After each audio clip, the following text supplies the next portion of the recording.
Ele é diretor teatral, preparador de elenco para o cinema e para a TV e conhecido pela sua gentileza e sensibilidade com os atores.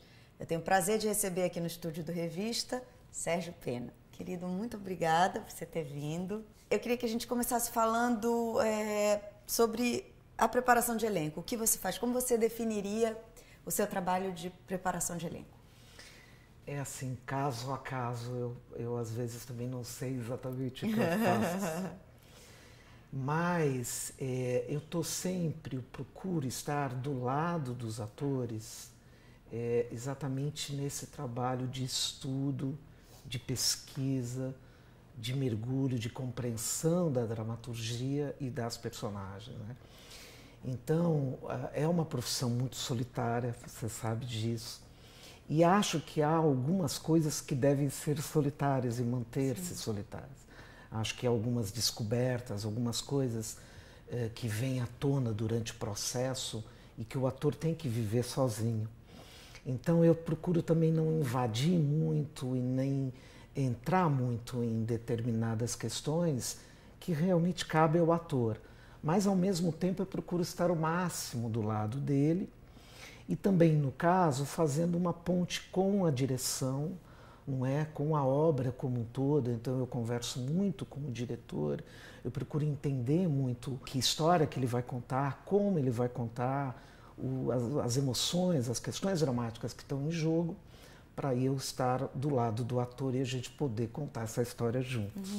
Porque aí tem processos diferentes, né? Dependendo do tipo de trabalho que você está fazendo, Exatamente. se é na TV, se é no cinema. Exato. E do tipo de história, do gênero Exato. da história, você tem um tipo de abordagem diferente, assim? Acho que sim. Eu sou guiado, na verdade, pela dramaturgia e pelas personagens. Eu só faço as coisas, ou invento coisas, ou vou atrás em pesquisa de campo, ou em desdobramentos que os atores precisam descobrir, territórios que precisam ser acessados, mas sempre por conta das personagens. Sim. Então, a personagem é que nos leva, e eu procuro estar sempre muito aberto. Eu acho que a gente precisa estar sempre zerado, ou procurando ficar vazio no bom sentido, né? No grande sentido, para você ser preenchido, para você ser tocado. Então, primeiro, as personagens me tocam, a história me toca, pronto, ok. Eu estou tocado, eu estou mexido, eu estou sensibilizado com aquilo, me apaixono pelos personagens. A partir daí surge o elenco. Então, os atores também são muito diferentes, eles têm questões diferentes, eles têm trabalhos diferentes, histórias diferentes até ali. Então, eu tenho que escutar a personagem, tenho que escutar o ator, tenho que escutar o diretor e aí sugerir algumas coisas e criar uma espécie de pacto conjunto. Eu gosto muito do trabalho coletivo. Eu acho que o cinema, o teatro e mesmo também na televisão permite isso. Eu acho que nós artistas, você vê paradoxalmente uma profissão solitária e que tem suas regras da solidão, mas ao mesmo tempo é uma grande oportunidade de troca. Então eu acho que eu sou preparador por causa disso, para estar perto dos atores e desse processo de descoberta, que é um processo maravilhoso. E você falou que você falou do teatro um pouco, você tem uma escola de teatro, você veio do teatro. Totalmente. Como foi a sua formação, como você foi parar na preparação de elenco, assim, como é que começou essa jornada? Então, eu começo no Bicho de Sete Cabeças, a Laís Bodansky que me chama, e a Laís é que disse, olha, Pena, eu acho que esse trabalho que você faz no teatro, que já fazia um trabalho como diretor, muito ligado a uma dramaturgia colaborativa, a um espaço de pesquisa e de mergulho profundo que o teatro permite, e destas descobertas que no teatro são muito profícuas, né? Você realmente constrói um espetáculo muito com o ator presente nos ensaios, né? Você descobre camadas na dramaturgia. Acho que o grande exercício para o ator, eu acho que sempre será o teatro. E eu venho de lá, mas eu tinha essa coisa da criação coletiva, do ator-autor. Então as minhas companhias trabalhavam muito com dança, música, circo, e o ator sempre disponibilizando o seu corpo, sua mente, o seu coração para um processo.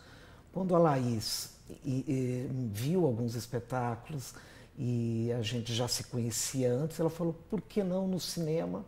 Eu tenho um tema tão difícil, um tema que a gente... super específico, né? E um tema que ela sabia da profundidade, ela sabia de quase um enigma, que era penetrar na mente humana e descobrir as questões que envolvem um paciente psiquiátrico, que envolve uma pessoa diferente de nós, e uma pessoa com questões tão delicadas e profundas, demasiadamente humanas, né? Então a gente não podia correr o risco de nenhuma caricatura e de nenhuma superficialidade.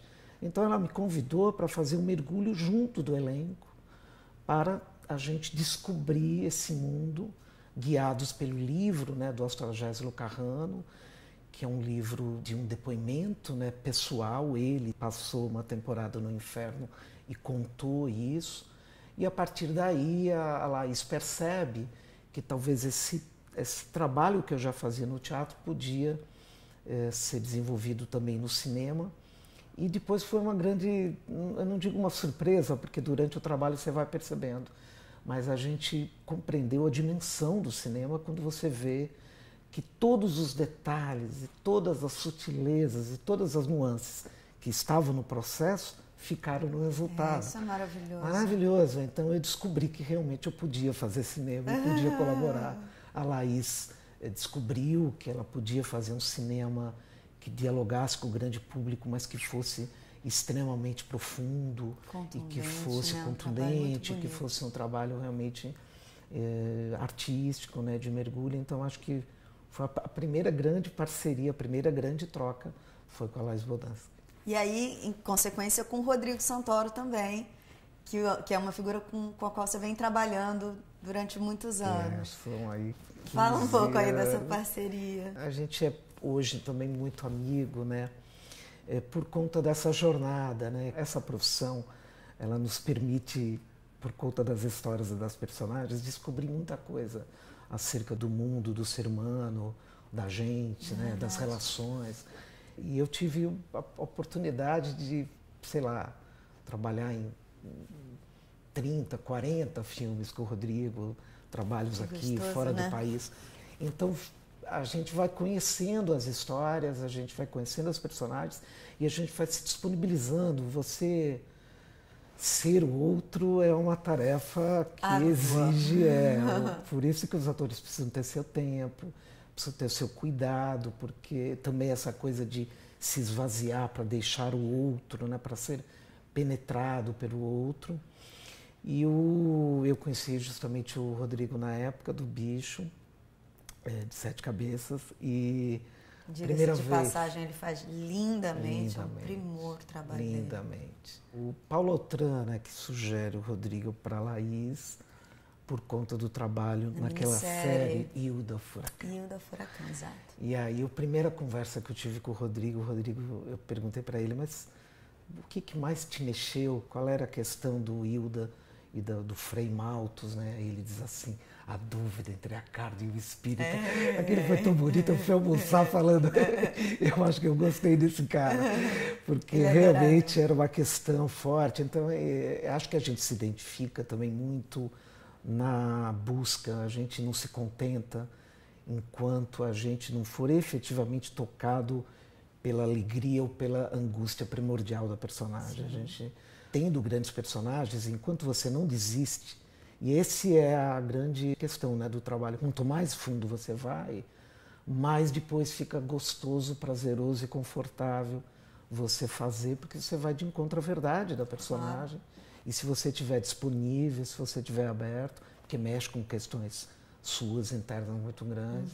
Mas aí acho que essa parceria nasceu um pouco entre a dúvida, entre a carne e o espírito. A partir daí a gente teve várias dúvidas e vários desafios e a gente foi enfrentando um a um. Agora tudo veio muito do Bicho, né? O Bicho foi uma experiência avassaladora mesmo. E a gente compreendeu que nós tínhamos ali o início de uma parceria. E você acha que é mais fácil trabalhar com o mesmo ator ao longo do tempo? Não mais fácil, a pergunta não é essa, assim. Uhum. Você cria uma série de códigos, eu acho, por conta de você conhecê-lo mais, e aí vocês terem uma amizade, e aí talvez algumas coisas já venham num olhar, já venham numa intuição, assim. Tem um gosto especial de trabalhar durante muito tempo com um ator? Totalmente, você disse exatamente o que acontece. Hoje, o Rodrigo e eu trabalhamos às vezes muito também em silêncio. Eu também gosto muito do cinema pela possibilidade das coisas serem ditas sem as palavras, né? Eu vejo muito a personagem, eu dentro de nascendo, criando se ali um pacto com o ator, né? No silêncio, naquilo que não é dito, né? Quando o ator está só andando na rua, andando na praia, ou encostado numa sala, ou almoçando e jantando num canto, e quando você vê que lá está a personagem, que ele está pensando, que ele está sentindo as questões do personagem, mas não está dizendo nada. Sei, não está em cena. O ator fora de cena com o personagem é uma delícia. O Rodrigo, a gente gosta muito de trabalhar nesse nível de pesquisa também. Então, a gente, por exemplo, quando fizemos Tchê, né, parte 1, parte 2, que era um grande desafio, uma personagem que não era muito grande, mas era... Tinha uma importância na trama, né? Irmão de Fidel, era o atual presidente de Cuba, e muito amigo, né, numa função importantíssima dentro daquela trupe da Revolução Cubana. E aí nós fomos a Cuba, né? A gente foi, mas a gente não foi exatamente para improvisar, para pesquisar, não, a gente foi para andar para Havana Velha. A gente foi para a Serra Maestra. Para olhar, né? Ter aquilo no olho, né? Quer dizer, a gente foi lá na cuna da Revolução, no berço da Revolução, e aí a gente foi no lugar onde tem algumas choupanas que ainda estão preservadas, é um parque, em que você vai no lugar onde Raul, Che ficavam, esperando o momento certo, né? Olhando a natureza, olhando o pôr do sol. E a gente às vezes vai só para isso. Sim. Só para ser contagiado por aquele pôr do sol, que é um pôr do sol, você vai na gênesis mesmo, né? Você vai onde tudo começou. E o ator aberto, poroso e perceptivo e sensível, ele assimila aquilo, ele se emociona, guarda como memória e depois no set ele está lá dando o texto, fazendo e brota naturalmente. Lugar, né? E principalmente no cinema, que vem no olhar, vem nas coisas que não necessariamente estão sendo ditas. Então acho que a parceria do Rodrigo é uma parceria poética, existencial. A gente fundamental ter essas parcerias na vida, fundamental. Né? Mas a gente também é muito guiado pelas personagens. A gente também tem uma amizade que é muito guiada pelo trabalho. Então a gente inaugurou uma outra amizade. Que é bacana, né? Muito, muito. E o que você acha que é fundamental para um ator no processo de composição da personagem? Assim? Qual é a disponibilidade que ele tem que se colocar para receber aquilo, para criar em cima daquilo que ele já tem de texto, de indicação? Eu acho que são dois movimentos fundamentais. Um deles é disponibilizar-se, permitir-se, né, ser efetivamente tocado e mexido por alguém, por uma história, por uma outra história. E isso já requer um trabalho interno muito grande, porque você tem suas defesas, você tem julgamentos, e o ator tem que tentar ficar livre disso tudo. É quase um exercício zen, é quase um exercício de meditação e de disponibilidade interna. Eu estou falando uma disponibilidade interna profunda mesmo, né?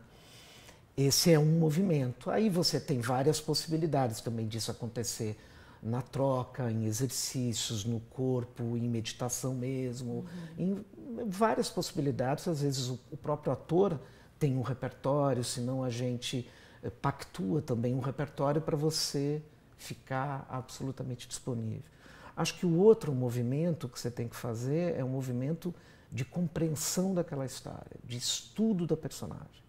Então tem o primeiro movimento que é racional e que é de estudo. Estudo para você passar pelo texto, pelos subtextos, pelo sub, E isso quer dizer também a visão do diretor, isso quer dizer uma relação muito grande com a realidade, se há uma realidade que a dramaturgia está pedindo, que a sua personagem viveu. Então, acho que tem uma parte de pesquisa que a gente avança bastante para compreender o mundo daquela personagem, por que ela pensa daquela maneira e por que ela sente as coisas daquela maneira. Isso me parece fundamental, é um estudo absolutamente aprofundado. E depois você parte para sentir, né? Você parte para se abrir para o jogo, para tentar ser a personagem, para experimentar a personagem no seu corpo, experimentar ela nas suas reações. E aí é um exercício lindo, porque às vezes sou eu, essa profissão que você sabe muito bem, às vezes sou eu, às vezes é a personagem, às vezes a personagem é mais. E aí é um exercício delicado que você faz até você começar a sair com a sua personagem, a namorar, a fazer as coisas de personagem, a você viver a vida de personagem, né? Tem um verbo cunhado pelo Fernando Pessoa, que é um maluco lindo desses que ficam como referência para a gente, né? O Pessoa inventa um verbo que é outrar. Então, é um verbo do ator. É o nosso exercício, é o nosso verbo, né? Então, o verbo do ator. O ator precisa outrar. Então, eu outro, tu outras, ele outra, nós outramos, vós outrais, eles outram. Mas a primeira conjugação é linda. Eu, outro. É lindo, é. E, paradoxalmente, ou você mergulhando na história, quanto mais eu outro, mais eu mesmo. Que bonito. E, de alguma maneira, essa acho que é a profissão, né? A profissão, você fica sempre... Um exercício de alargamento mesmo do olhar, né? Total, total. E ser o outro mesmo, emprestar suas emoções, confundir-se, não ter medo dessa confusão. E depois ter a lucidez e ter o controle dessa confusão. Saber voltar, né? Saber voltar. Que é o que a gente estava falando dos não atores, né? Perfeito. Da dificuldade de você pegar uma pessoa que não tem, né, ainda um instrumental para lidar com aquela situação e jogar ela num mundo de ficção. Há algumas dramaturgias que pedem, a gente mesmo anteriormente conversou um pouco sobre algumas experiências no Antônia com a Tata Amaral, que é uma outra cineasta também muito parceira e que fizemos trabalho juntos com muita profundidade também no universo feminino lá na periferia de São Paulo. Eram todas rappers, né, todas cantoras, o elenco todo de rappers, mas eu falei, olha, o mesmo tempo que eu teria com um ator para ele compreender o mundo da música e aprender a cantar, não é porque agora eu tenho um cantor e que compreende o mundo da música, eu preciso de um tempo para ele entender o mundo dessa nossa mentira tão bem contada, dessa mentira que parece verdade, que a gente se confunde e que faz o público se confundir. Enfim, então acho que a gente tem que ser muito cuidadoso com o não ator, ou que não tem experiência como ator. Ele traz muita experiência de vida e ele precisa entender que essa experiência da vida, como ela vai ser utilizada, que ela está sendo usada, mas com maior respeito, com delicadeza, e para ele não ficar depois sozinho no mundo, à mercê ou em frangalhos, ou em questões existenciais, porque você sabe que a nossa profissão mexe, né? A ficção e a realidade tem parâmetros tênues, né? Tem tangenciamentos tênues e que a gente tem que sempre estar muito preparado como ator para invadir outros mundos e a ficção, e o não ator também, né? Ele precisa ser muito cuidado, ele precisa compreender esse jogo que ele está entrando, até para depois ele falar, legal, foi boa essa experiência, entendi, mas agora eu vou voltar para a minha vida de sorveteiro lá da barraquinha do Leblon. Mas, de certa forma, no Antônia e também no Gonzaga, né? Que você sem preparou dúvida, o Xambinho do acordeão, que lindo, que nunca tinha feito nada. Mas são figuras que, de certa forma, já flertam com a arte. É verdade. Né? O Xambinho como músico, os rappers também. Você trabalhou em algum momento com pessoas que nunca tinham tido nenhum contato com esse mundo artístico? Trabalhei sim num filme pouco visto no Brasil. Eu acho que ele foi algumas cópias, mas ele não foi lançado. Um filme de diretor russo, que eu não sei pronunciar o nome dele, Kirill.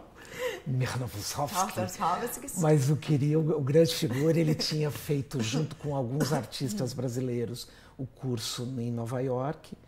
E, apaixonado pelo Brasil, faz um filme em Bahia Formosa. Um filme que tem Chico Dias, que tem Felipe Hagensen, que tem uma galera, mas, fundamentalmente, um trabalho com caiçaras, um trabalho com pescadores. A alma do filme era a história que ele queria contar, uma história de amor, vivida por um garoto, por um pescador de 19 anos e de uma menina que, na verdade, tem um triângulo com um rapaz que dirigia buggy, que fazia o Philip Hagens, que é um pouco algumas questões que o turismo e que essas pequenas comunidades vivem, né? Surgem outros galãs. Antigamente a menina só se apaixonava pelo pescador, mas depois surgem outras possibilidades. E aí forma-se um pequeno triângulo, uma história muito interessante, muito sensível. E aí nós tivemos o desafio, acho que foi tudo também da escolha, sabe? A gente também fez uma série de trabalhos, de workshops, que duraram várias semanas em Bahia Formosa, para a gente descobrir essas pessoas. E esse rapaz, lá eles têm pesca da lagosta, uma pesca que eles ficam muito tempo fora, pescas grandes quando eles vão para alto mar. Não aparecia o jovem menino. E aí, de repente, a gente soube, tá chegando uma leva de pescadores. Então a gente foi para comprar o peixe fresco e também para descobrir novos atores. E chega esse rapaz lindo, maravilhoso, com o olhar do mar, com o olhar doce e ao mesmo tempo cheio dos enigmas do mar. E ele veio no dia seguinte, topou fazer um teste, uma conversa, a menina nós já tínhamos, e aí foi uma coisa linda. Mas sempre, de novo, com muito cuidado, com muita delicadeza, e depois o processo todo dele entender que se tratava de uma história feita a partir deles e que por isso a importância e quase que a necessidade vital que o filme tinha de ser ele. Sim. E aí ele compreendeu muito e ele também, como também o filme trabalhava, e eu gostava de trabalhar, por exemplo, muito em silêncio, fui com ele para o mar, fui com ele pescar, fui com ele sentir coisas e quando a gente voltou ele trazia aquilo, enfim. Na bagagem. Foi uma delicada mistura entre a ficção e a realidade, mas de novo, é uma questão de... tudo é possível, sabe? Acho que os produtos, né, assim, as obras estão aí livres e a gente tem que contar as histórias. Mas eu acho que a gente tem que sempre cuidar do ser humano. É verdade. A gente está buscando felicidade, a gente sempre quer ser amado, a gente tem a nossa vida. E essa vida eu acho que é fundamental que a gente preserve. É verdade.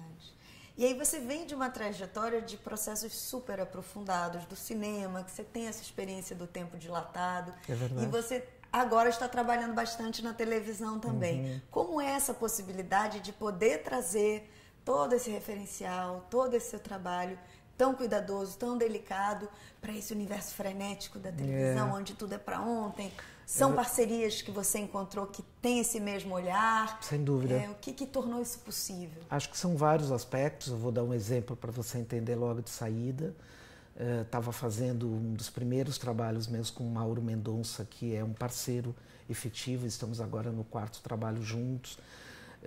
Estávamos fazendo Gabriela e me encontro com a Juliana Paz e a gente se olha e ela fala, e a gente sabia que nós já tínhamos uma Gabriela, já estava resolvida, linda, maravilhosa, uma mulher incrível, só que a gente precisava da sertaneja. Se você vai ler o Jorge Amado e se você procura se aprofundar em quem é a Gabriela, ela é uma retirante, solitária, que perde a família, que vem, e que se não fosse o olhar generoso e gentil do Nassib, ela estaria lá no mercado de escravos, ali no mercado em Ilhéus. Então a gente conversou com a direção da emissora, num pacto com a própria atriz, com o diretor, e eu e ela fomos para o interior da Bahia para fazer uma pesquisa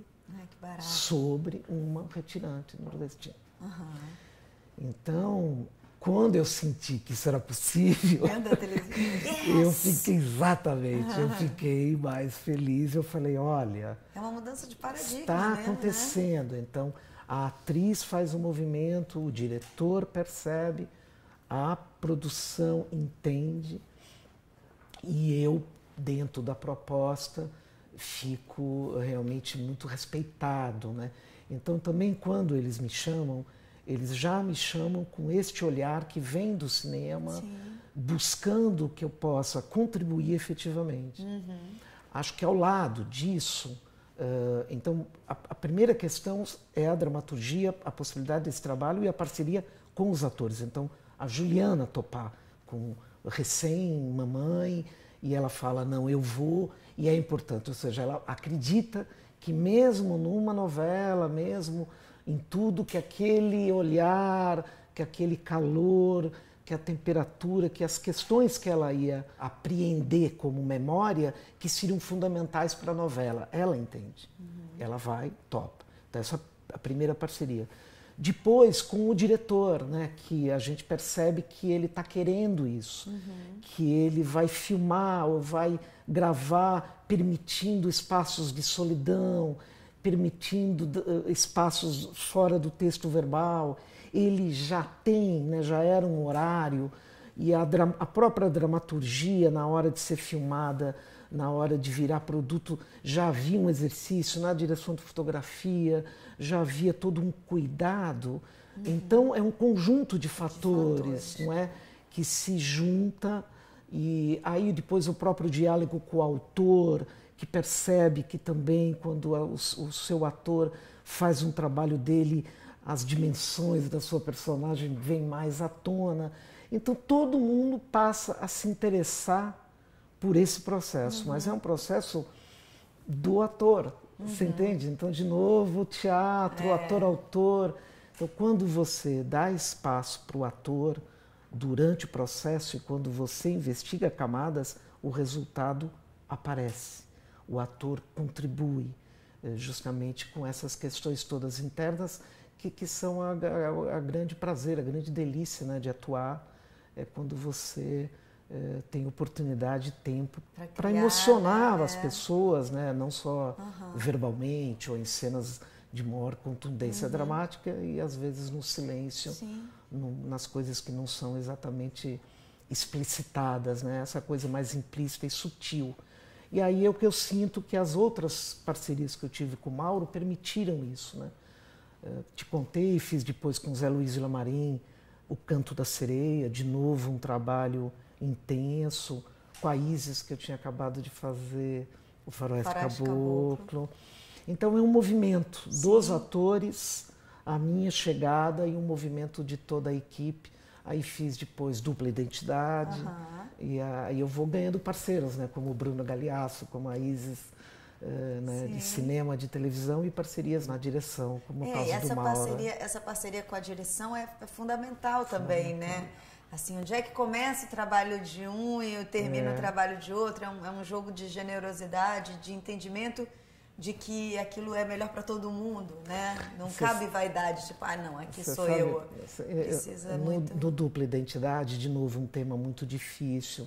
A Glória sabendo que estava entrando numa seara muito delicada das questões humanas, de novo, a mente, territórios sombrios ou proibidos da mente humana que a gente teve que acessar, entender e trazer com muita sensibilidade, ao mesmo tempo não tendo medo de fazer o que precisava ser feito, de tocar nos pontos. Mas o Maurinho, ele já tinha a minha equipe. Aí ele chama o Gustavo Adba, diretor de fotografia do Faroeste Caboclo. Aí ele chama o maquiador, o diretor de arte, a equipe do Faroeste Caboclo. Então o que ele faz? Ele traz um pouco do cinema para a TV. A linguagem das 11 horas também já permitia planos mais longos, já permitia um tipo de contar a história de uma maneira em que valoriza, né, esse trabalho mais subjetivo do ator.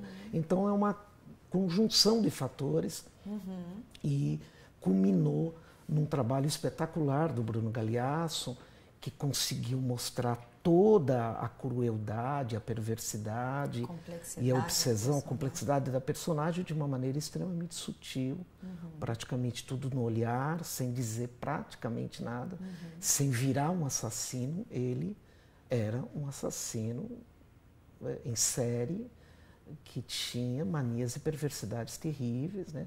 E que sentia prazer em ser o Deus, em ser poderoso, em tirar as vidas humanas.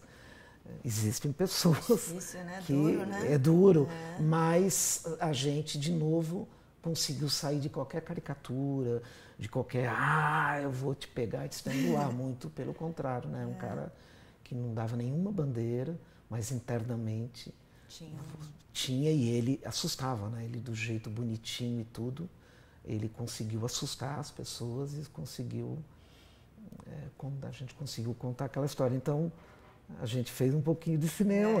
Com certeza. Entendeu? A gente fez um pouquinho de cinema na televisão e isso é muito bom. Ou uma televisão que se abre. Eu acho que não é bem só a questão do cinema e da televisão.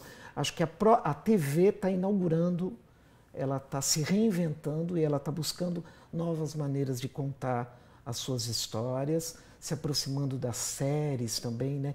Acho que é um movimento todo artístico da televisão também permitir-se, abrir-se para outros diálogos.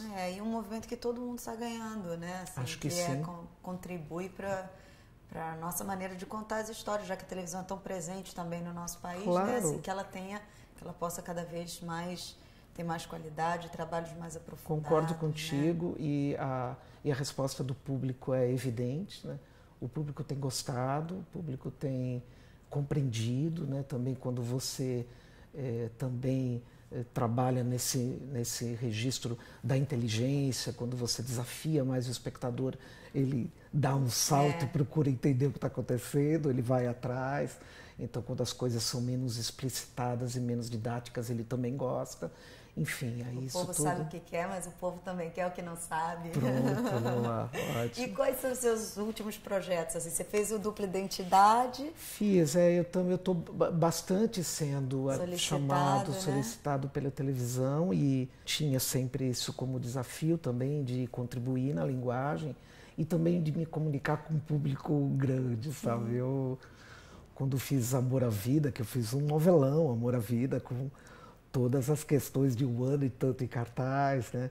No último capítulo, aquele desejo do beijo gay, do Tiaguinho, do Thiago Fragoso, do Félix com o Matheus Solano, e eu poder sentir que a cidade estava parada e que estava todo mundo daquela desejo da realização, e com, sei lá, 80 milhões de pessoas assistindo. Isso é muito forte e às vezes no cinema o filme todo muito bem sucedido, sei lá, faz 7, 8 milhões. Né? Então, eu estava muito curioso com esse diálogo e tem acontecido.